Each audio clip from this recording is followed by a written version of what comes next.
Hello everyone. Today we are going to start our next chapter from first part Fundamentals of Physical Geography, and that is composition and structure of atmosphere. वायुमंडल का संगठन तथा संरचना. In this chapter we will discuss about composition as well as structure of the atmosphere, and in composition we will discuss about the mixture these are included in the atmosphere, and the second and you can say another structure means the layers of the atmosphere. मतलब हम पहले में तो देखेंगे कि वायुमंडल के अंदर किन किन चीज़ों के मिश्रण से वायुमंडल बना है, और जो दूसरा है वो स्ट्रक्चर या जिसे हम संरचना कह रहे हैं वो उसकी लेयर्स कि एटमॉस्फेयर में जैसे जैसे हम ऊंचाई पर या एल्टीट्यूड पर जाते हैं तो सरफेस से या धरातल से ऊपर जाने पर कौन कौन सी परतें आती हैं एटमॉस्फेयर की, उनके बारे में हम उसमें अध्ययन करेंगे. फर्स्ट ऑफ ऑल बेटा we will discuss about the atmosphere. What is atmosphere? You know very well the vast expanse of air which envelopes the earth all round is called the atmosphere.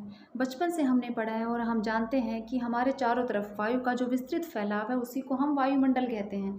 ठीक है ना, जो एक लिफाफे के रूप में पृथ्वी के चारों तरफ है. क्यों है? Because of the gravitational force of the earth. पृथ्वी के गुरुत्वाकर्षण बल के कारण वो उसका एक अभिन्न अंग बन गया है और सभी जो जीव हैं उनके लिए आवश्यक भी है. मतलब you can say essential to the survival of all organism, and some organism like humans may survive for some time without food and water, but you know can't survive even a few minutes without breathing air.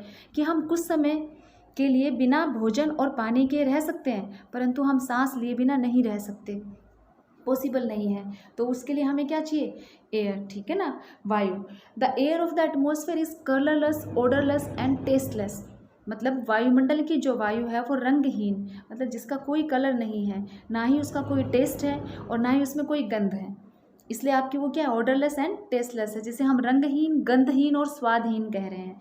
उसकी उपस्थिति, या हम ये कह सकते हैं कि उसका वहाँ उपस्थित होना जो है वो हमें किससे पता चलता है कि हम कब फील करते हैं एयर का? जब वो ब्लो करती है, मतलब उसमें मूवमेंट होता है कि हमारे चारों तरफ वायु है, एयर है, लेकिन जब वो मूवमेंट करती है तो वो आपकी क्या है? पवन बन जाती है, विंड. तो जब वो मूवमेंट करती है from one place to another, ठीक है ना, यू कैन से कि air it blows as wind, कि वो पवन की तरह जब चलती है तब हमें महसूस होता है कि हाँ, हवा का आवरण हमारे चारों तरफ विद्यमान है.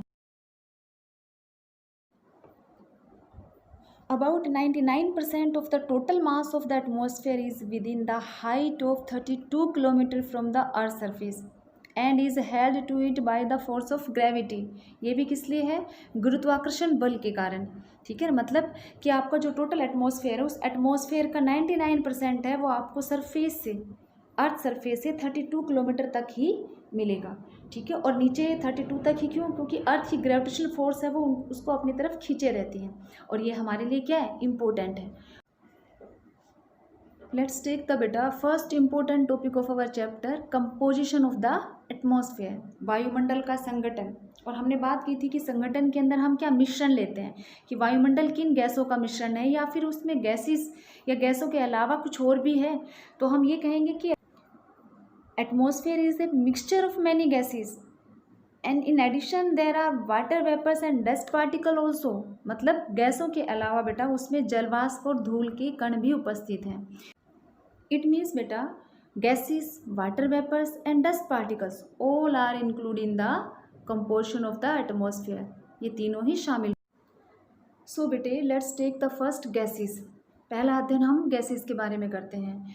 And you know that there are several gases in the atmosphere of which nitrogen constitute the major portion, and the second मतलब next is oxygen.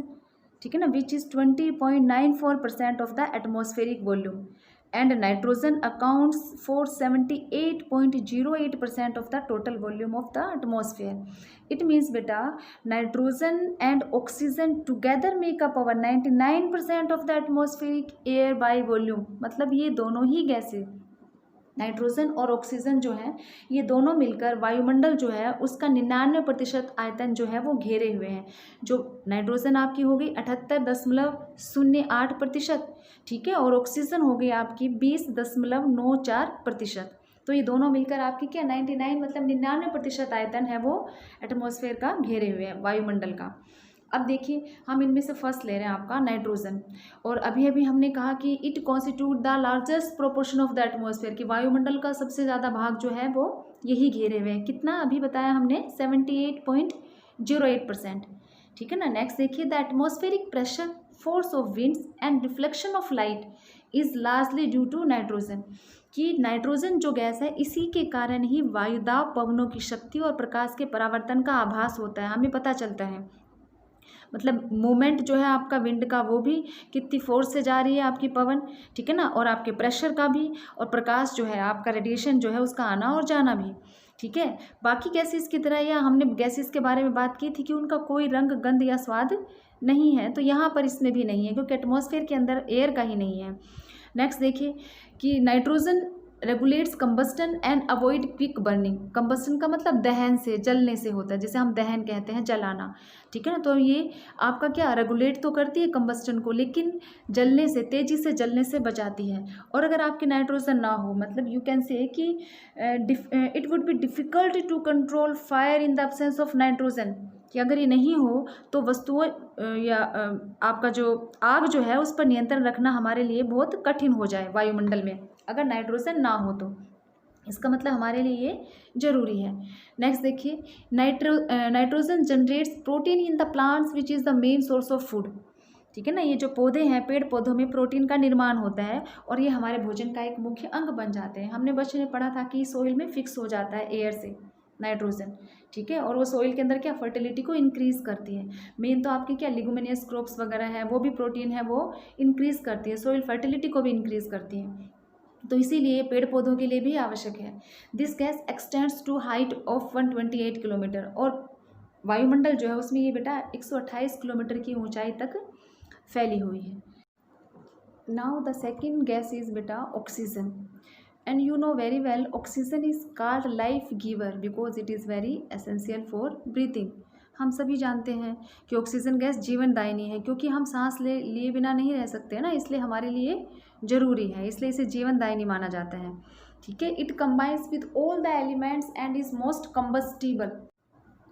It means this gas helps in burning the fuel, मतलब बेटा ये जलने का कार्य करती है। ठीक है ना। अगर ऑक्सीजन नहीं होगी तो हम ईंधन नहीं जला सकते। जैसे हम एक्सपेरिमेंट करते हैं कि एक कांच का ग्लास लें और उसमें हम एक मैच स्टिक, माचिस की तिल्ली जलती हुई डाल दें और उसको हम कवर कर दें, ऊपर से ग्लास को ढक दें।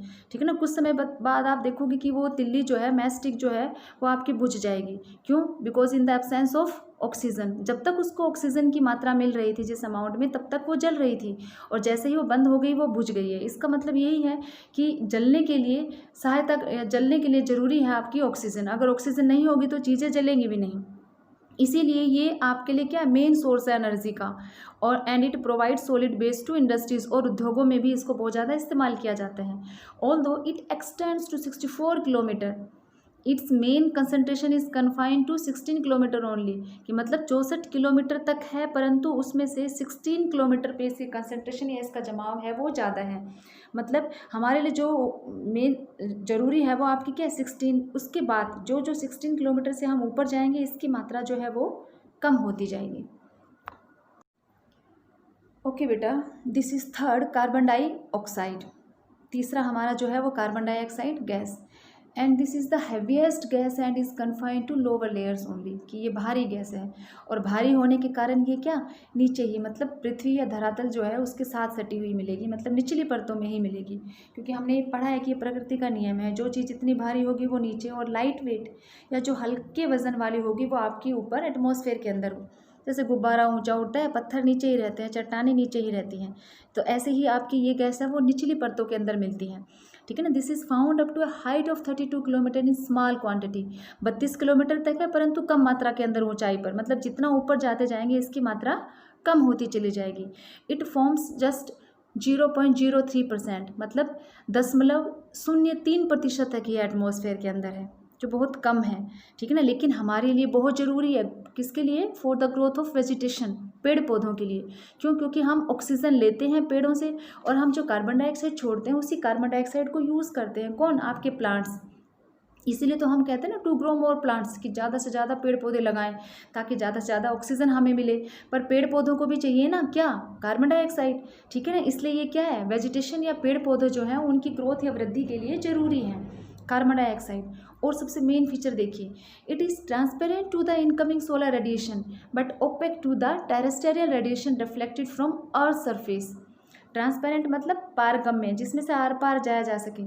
साइंस में पढ़े हैं ना आपने तीन, transparent, translucent and the third opaque, ठीक है। तो पारदर्शी वो होते हैं जिसके पार जाया जा सके, जैसे आपका ग्लास, उसके पार सूर्य की किरणें इजीली चली जाती हैं।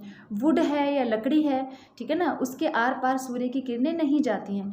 तो एटमॉस्फेयर जो है उसमें से ट्रांसपेरेंट का काम भी कर, मतलब आपके जो सूर्य की जो किरणें हैं वो धरातल पर आती हैं, लेकिन पूरी तरह से कार्बन डाइऑक्साइड जो गैस है वो उनको परावर्तित होकर जाने नहीं देती, मतलब उनको कुछ मात्रा में यहीं पर रखती है। अगर तुरंत ही वो सारी किरणें लौट जाएंगी तो एटमॉस्फेयर वार्म अप कैसे होगा बेटा, इसलिए उसको गर्म होने के लिए ज़रूरी है ना कि ये कुछ समय के लिए उसे रोके रखें। तो कार्बन डाइऑक्साइड गैस भारी होने के कारण नीचे लेयर्स में मिलती हैं, जिसके कारण ये जो सोलर रेडिएशन जो है उनमें ओपेक का काम करते हैं, उनको रिफ्लेक्ट होकर अर्थ सरफेस मतलब पृथ्वी के धरातल से नहीं जाने देती, जिससे कि आपका धरातल है वो गर्म होता है।